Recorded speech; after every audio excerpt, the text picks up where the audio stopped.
Assalamualaikum warahmatullahi wabarakatuh. Jumpa lagi dengan channel Nalar Terarah. Pada kali ini, channel Nalar Terarah akan mengeksplor informasi baru terkait dengan Al-Zaitun. Nah, Nalar Channel Terarah menyoroti tentang adanya seorang pendeta yang mengajar di Al-Zaitun. Nah, mengajar bidang apa? Nah, ada yang mengajarnya bidang umum, ada juga ada bidang-bidang lain ya. Nah, sekarang channel Terarah akan mengeksplor sesuai dengan persoalan ini, yaitu temanya adalah apakah non-muslim boleh atau diperbolehkan mengajar di lembaga Islam. Baiklah, para penggemar channel Nalar Terarah Channel Terarah akan mengupasnya tipis-tipis sehingga menjadi tumpukan-tumpukan informasi yang tebal. Di era sekarang, era reformasi juga era multikultural, di mana pertemuan beragam budaya itu bersatu. Nah, kita tidak bisa mengelak bahwa pertemuan budaya-budaya bangsa itu bertemu karena kita eranya era reformasi. Eranya era informasi yang mudah didapat dan mudah dilacak. Nah, makanya bagaimana jika ada seorang non-Islam mengajar di lembaga pendidikan Islam? Nah, ini di dalam dunia Islam tetap kontraproduktif. Tapi yang terpenting, walaupun berbeda, kajian sudut pandangnya sama, yaitu ingin mengembangkan lembaga Islam menjadi lembaga yang independen, juga lembaga yang tetap menjalin kerjasama dengan dunia luar. Nah di sini, jadi lembaga Islam itu lembaga yang independen bercirikan khas Islam, tapi juga menjalin dengan budaya-budaya luar. Nah, budaya-budaya luar itu bisa juga dari budaya-budaya orang-orang yang non-Islam. Tuh ya. Nah, kita lihat di Zaitun ini itu heboh juga ya. Karena ada seorang pendeta mengajar di pesantren. Nah, ini yang jadi persoalan. Nah, mengajarnya kan kalau dia ngajarnya tentang hal-hal yang sifatnya ilmu-ilmu umum atau ilmu praktek empirik nggak persoalan. Tapi kalau dia mengajarkannya dengan ada niatan misionaris, nah ini harus kita waspadai. Nah, jadi di dunia multikultural ini, siapapun, kalau menurut pemahaman saya adalah silakan mengajar di dunia atau lembaga Islam, non-Islam juga. Asal mengajarnya adalah mata kuliah atau mata pelajaran yang sifatnya umum. Nah, ataupun kalau ingin mengajar mata studi keagamaan bisa di perguruan tinggi yang lebih tinggi seperti Universitas Islam Negeri atau IAIN, pada prodi-prodi jurusan atau studi agama-agama. Nah, di jurusan studi agama itu ada mata kuliah tentang apa, diajarkan agama-agama lain. Nah, silakan orang-orang yang non-Islam mengajar di dunia perguruan tinggi itu. Tapi ketika mengajar di sekolah SMA, SMP, SD, bahkan TK, itu tidak dibenarkan untuk mengajar hal-hal yang sifatnya doktrin agama mereka.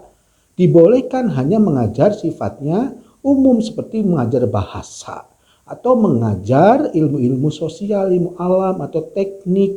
Nah, tapi tetap ya orang non-Islam itu juga boleh, tapi dengan catatan tidak boleh menyebarkan atau sebagai misionaris terhadap sekolahnya yang dia ajar, karena di kita pernah ada, bahkan masih berlangsung di Kementerian Agama, seorang guru geografi diangkat di Aliyah, yaitu sekitar di Jawa Timur. Nah, dia beragama Kristen mengajar di sekolah Aliyah negeri. Nah, mata pelajarnya geografi. Nah, cuma persoalannya siap enggak yang Kristen ini sendirian. Tuh, ini jadi persoalan. Jadi walaupun ya misalnya dibolehkan, tapi kalau orang Kristennya keberatan kan lingkungannya Islam Aliyah. Kalau misalnya di negerinya SMA negeri yang sifatnya umum, kelihatan agak ringan. Tapi kalau Aliyah kan kental karena sekolah itu adalah binaan Kementerian Agama. Nah ini terjadi banyak ya di Kementerian Agama ini. Tapi kenyataannya orang-orang non-Islam ini yang mendapatkan SK mengajar di lembaga Islam di aliyah negeri itu diterima, diambil. Nah ini namanya apa? Persatuan umat berbasis kemanusiaan, berbasis ilmu pengetahuan.